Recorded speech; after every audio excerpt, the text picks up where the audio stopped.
जैसे ही हमारे राजा कम सिंहासन पे आसीन हो जाएं, आप सभी दर्शकगण जोरदार तालियां बजाएंगे।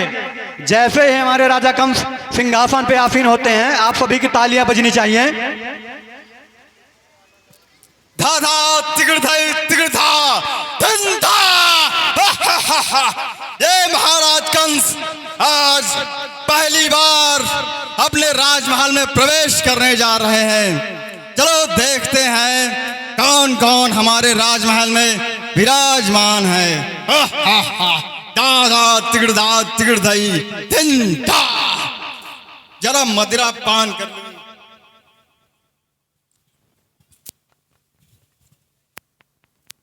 कहो महामात्य, क्या योजना बनाए हो हमारे राज्याभिषेक की? महाराज, आज आपका राज तिलक होगा और आप सिंहासन पर विराजमान होंगे। अति उत्तम महापंडित, अति उत्तम, बिल्कुल होना चाहिए, क्यों नहीं? महाराज, आप अपने सिंहासन पर विराजमान होइए। अवश्य।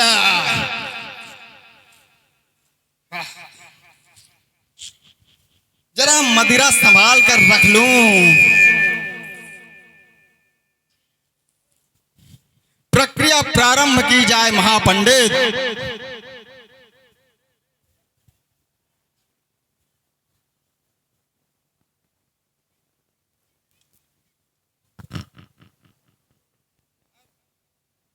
महाराज, चलिए ईश्वर की कामना कर लीजिए। ईश्वर की?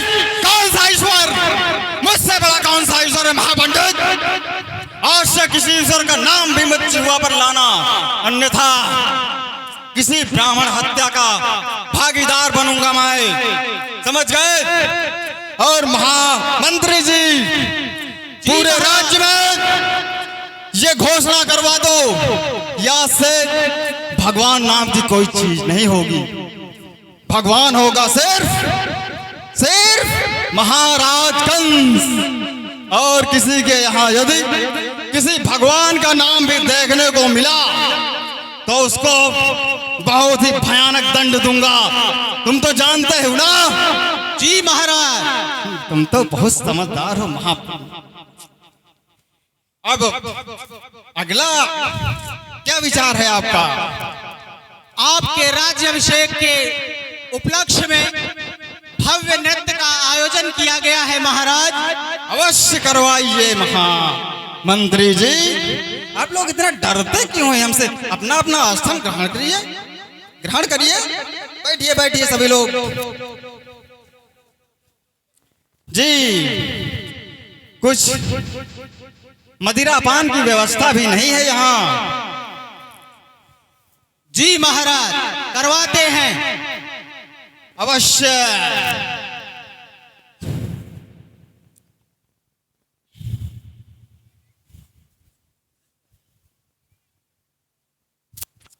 महामंत्री जी, ये कैसी मदिरा है?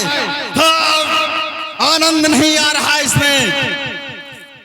आनंद नहीं आया महाराज को। ऐसे ही रूखा सूखा राज्याभिषेक होगा क्या? कुछ गीत संगीत नाच गाना भी हो जाए। जी महाराज। थोड़ा सा खुशी के अवसर पर कुछ नाच गाना तो बनता ही है ना।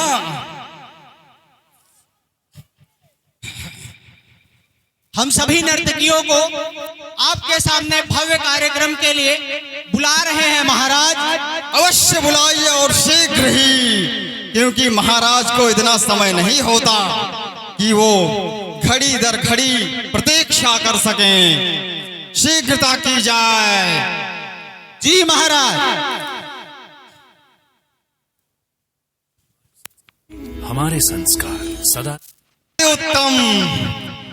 इन नृत्यांगनाओं ने तो हमें प्रसन्न कर दिया। अति उत्तम नृत्य। महामंत्री जी। जी महाराज। इन नृत्यांगनाओं के नृत्य से हम अति प्रसन्न हुए।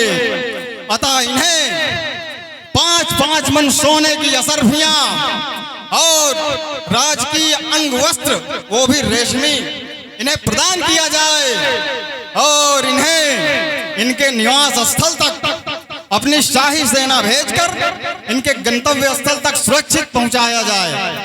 जैसी आपकी आज्ञा महाराज। आज्ञा का शीघ्र पालन हो। शाही दरबारियों, इन नर्तंगनाओं को इनके निवास स्थान तक पहुंचा दिया जाए।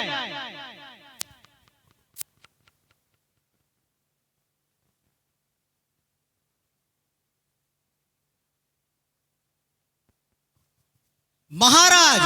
जी महामंत्री जी, बताइए। अब आप महाराज बन चुके हैं तो प्रजा को आपसे कुछ उम्मीदें हैं कि उनके लिए आप कुछ घोषणाएं करेंगे। अवश्य करेंगे महामंत्री जी, अवश्य। हम महाराज कंस आज अपने सिंहासनारूढ़ होने के अवसर पर अपनी प्रजा में ये घोषणा करते हैं कि आज से आपका कर 4 गुना किया जाता है और किसानों के पास जो भी अनाज है उसका 90% तक राजकीय राजकोष में जमा किया जाए और जो इसे देने में आनाकानी करे उसके लिए स्पष्ट निर्देश है, उसको इतना मारो और मार के चौराहे पर लटका दो जो नगर का मुख्य हो। इसको देखकर अन्य किसानों में साहस नहीं रहेगा। इससे राज्य का राजकोष बहुत शीघ्रता से बढ़ेगा। समझ गए महामंत्री जी? जी महाराज, परंतु इससे तो पूरी जनता में भय का माहौल हो जाएगा महाराज। कैसा महामंत्री है तू? मैं महाराज हूँ, तुझे मेरे आदेशों का पालन करवाना चाहिए, मेरी तरफ बात करना चाहिए, ना कि किसानों की तरफ। समझ गए? जी महाराज, परंतु इससे हमारी जनता के अंदर विद्रोह भाव उत्पन्न हो जाएगा महाराज। जनता को इतना चूसो कि उसके पास कुछ बचे ही ना, और कोई विद्रोह करने का प्रयास करे तो उसको ऐसा दंड दो कि बाकी किसान तो देखकर ही घबरा जाएंगे, उनका साहस मर जाएगा। ये सोचो। जैसी आपकी आज्ञा महाराज, आपकी आज्ञा का पालन किया जाएगा। शीघ्र घोषणा करवाइए। जी महाराज।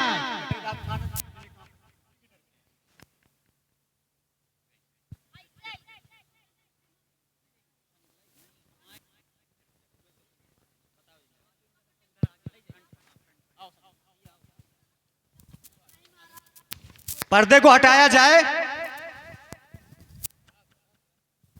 महाराज की जय हो। बताइए महामंत्री जी, कैसे? महाराज, राज्य के कुछ किसान आपसे मिलना चाहते हैं। अगर आपकी अनुमति हो तो उन्हें राज दरबार में बुला लिया जाए। अवश्य बुला लिया जाए महामंत्री, अवश्य। क्योंकि किसान ही तो हैं जो हमारी अर्थव्यवस्था की रीढ़ हैं। अगर किसान ही नहीं रहेगा तो हम कैसे राजा बने रहेंगे? बुलाइए उन्हें। जी महाराज।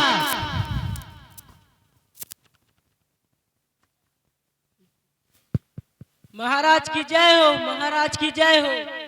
बोलो किसान, कैसे आना हुआ तुम्हें राजमहल तक? महाराज, आप नए नए राजा बने हैं और प्रजा बहुत प्रसन्न है कि आप कर माफ कर देंगे, परंतु आपने कर माफ करने की जगह 4 गुना और अधिक बढ़ा दिया। अरे 4 ही गुना तो बढ़ाया है किसान, कोई 10,000 गुना तो नहीं बढ़ा दिया।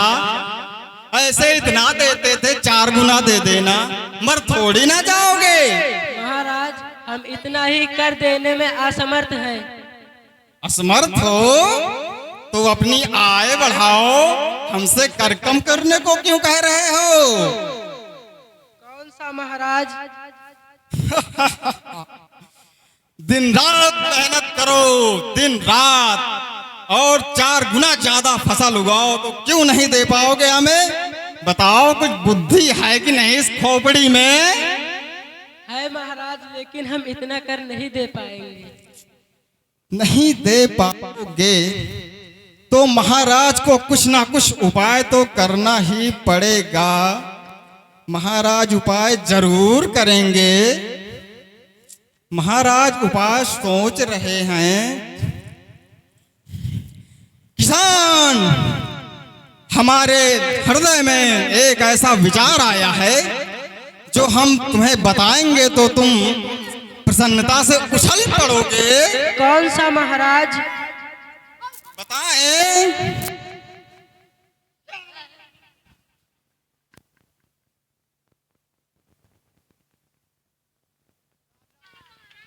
ये रहा उपाय। ना रहेगा किसान, ना देना पड़ेगा कर। बताओ किसानों, बताओ किसानों, नहीं महाराज, दोगे कि नहीं कर? सही है। सही है ना? हाँ महाराज। अब तो किसी किसान को कोई समस्या तो नहीं है ना? नहीं महाराज। हमें आप लोगों से यही उम्मीद थे मेरे अच्छे किसानों। धैर्य महाराज, आप बहुत सारा पाप कर चुके हैं। अभी अभी आपने पिताश्री को कारावास किया है। अब अभी एक व्यक्ति को जान से मार दिया है। इसलिए आप ज्यादा पाप ना करें, नहीं तो ईश्वर आपको क्षमा नहीं करेगा और उसका परिणाम बहुत भयानक होगा। सैनिकों, इस किसान की मृत शरीर को ले जाओ और हमारे शेरों और मगरमच्छों को खिला दो। ले जाओ। दोबारा कोई किसान ऐसी हिमाकत नहीं करेगा। महापंडित, आप हमें कुछ ज्ञान दे रहे थे, जरा उसे पूर्ण तो कीजिए। महाराज, आपने अभी तक बहुत ज्यादा अत्याचार और उत्पात मचा रखा है। अब इसे यहीं रोक दीजिए, इसमें आपकी भलाई होगी। नहीं, वो ईश्वर आपको क्षमा नहीं करेगा, इसका दंड बहुत भयानक मिलेगा। महापंडित, अगर तुम ब्राह्मण ना होते तो आज मैं तुम्हारी ये गर्दन धड़ से अलग कर देता, क्योंकि मुझे बहुत प्रेम भरे वचन अच्छे नहीं लगते। महाराज, लगता है तेरे पापों का घड़ा भर चुका है। अभी तुम्हारी मृत्यु बहुत जल्द आने वाली है। अच्छा, ये ब्राह्मण हमारे ही राज्य में रहकर, हमारे ही महल में रहकर, हमारा ही खाकर हमें ही ज्ञान दे रहा है। आज मेरे राज्य से निष्कासित हो जा। ठीक है महाराज, इसका परिणाम आपको जरूर देखने को मिलेगा। देख लिया जाएगा महापंडित। ऐसा कौन ब्रह्मांड में है जो मुझसे हाथ मिला सके?